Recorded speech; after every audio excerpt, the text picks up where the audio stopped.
How big of a game do you think Starfield is? Like, how big in general? I think that's a question a lot of people are asking themselves, and we get a little bit of a clue with this answer.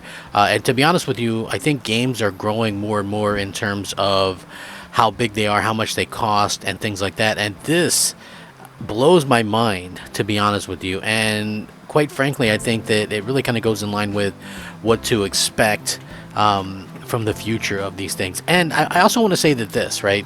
So, Starfield in particular is disproving a few things that a lot of people think in terms of Xbox Game Pass. And one of the things that it really is dispelling is the fact that people say, well, it's not sustainable. You can't put a single player game in Game Pass. I think this really kind of edges that out of the thought process, in my opinion, anyway, right? Like, clearly, Starfield is a big budget game, and clearly Starfield is going to be in Game Pass, and I think that that's going to be quite an incredible thing to see, as far as I can tell. Now, again, I'm more excited for this game than I've been for any game in a long time, no doubt about it. This is like it for me. So now we got an idea on exactly pretty much what the budget is, which I think is really going a long way out there. So according to this anyway, which, you know, I guess you could take this with a grain of salt, while known most to the games industry for all of the non-gamers, a blockbuster project like this,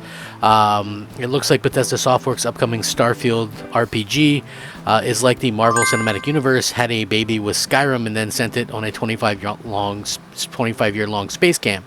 The creative vision of Tyne Howard, a man who had to wait for technology to catch up for the vision to be realized, is now scheduled for liftoff on September 6th. A team of over 500 and a budget of over 200 million. The game is promising a universe so vast you'll need a space GPS. So again, they linked that as well. According to LinkedIn, over 500 developers worked on this game. Think about that for a second. That is a huge amount of developers, and then over $200 million. That is an incredibly large amount of money for a AAA game, and the fact that, you know, Microsoft actually helped them realize this, I think really goes a long way to be able to kind of say, hey, okay, you know what, like, this is exactly what we needed to see from Microsoft, right? Like, when you look at these things and when you go, oh, you know, I honestly think this is something that we've never seen before, you know. Honestly, it needs to be incredibly huge, and I think that this is the type of game that Microsoft finally has that can, like, really kind of spur Xbox to go to that next level. And when I say next level, I mean next level. I don't mean like in general, okay, well, Xbox, you know, did this or this and this. I'm talking about like, oh, this is the Gears of War for Xbox, so to speak, right? Like, when we look at this, and I think that's what we really need to see as well. So again, this has been pretty incredible to see the way that everybody is kind of looking into this. But the other thing that I kind of wanted to talk about was, if you are looking to get into Starfield per se right away, you know, outside of the sheer amount of budget and expense and things like that that have gone into the game, I think it's also behooves players to kind of take some of the advice from the developers themselves, and they were actually doing some interesting interviews talking about what to do with Starfield. Bethesda executive Pete Hines actually advised Starfield players that they shouldn't ignore their activities when they finally get their hands on the game, as it's set to launch September 6th, but that those that spring for the early access will get to play on September 1st instead. Now, regardless of whether one gets the early access version or not, it's almost ready. Like, we're almost there. It's this week, folks. They first announced that Starfield at E3 2018. According to Bethesda's Pete Hines, said that this his one piece of advice for anyone playing the game. He said that the activities in Starfield may seem like throwaway stuff, but that they can actually lead to some amazing places and some amazing stories. So besides Starfield's main quests and factions quests, it seems like you will also want to be sure to pursue the activities that they discover in the game, if they want to get the most out of the experience along the way.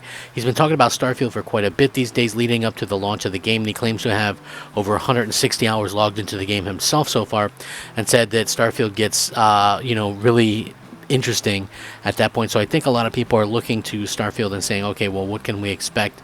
And I think the fact that, you know, we are seeing the money that was put into it, the love, the care, the crafting, all these things that were put into it, I think it really kind of goes a long way to prove that, you know, this is going to be something unlike we've ever seen before.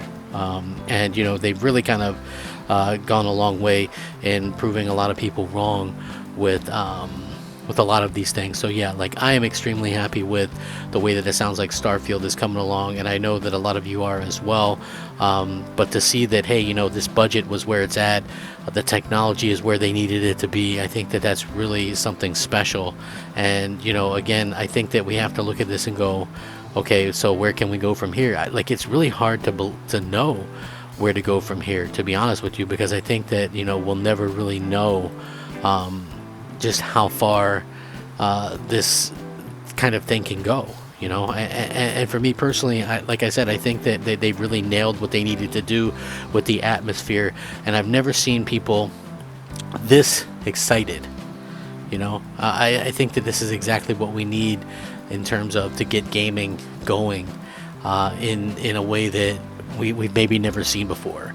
And Xbox in particular, like if this was a PlayStation exclusive, people would not even look twice at Xbox for this game, right? The fact that it's an Xbox exclusive, you have people trying to marginalize and trying to make it seem like it's like less than it should be for Xbox or whatever. But to be quite honest about it, I think that this is the game that's going to really put Xbox on the map for this generation. We're starting to see it. People are trading in their consoles for an Xbox. They're starting to pick up Xboxes. Will it win NPD? Is it going to do something like that? I don't really know, because there's a lot of ways to access the game. But what we are seeing is sort of a happening, and I use that term, I don't use that term lightly.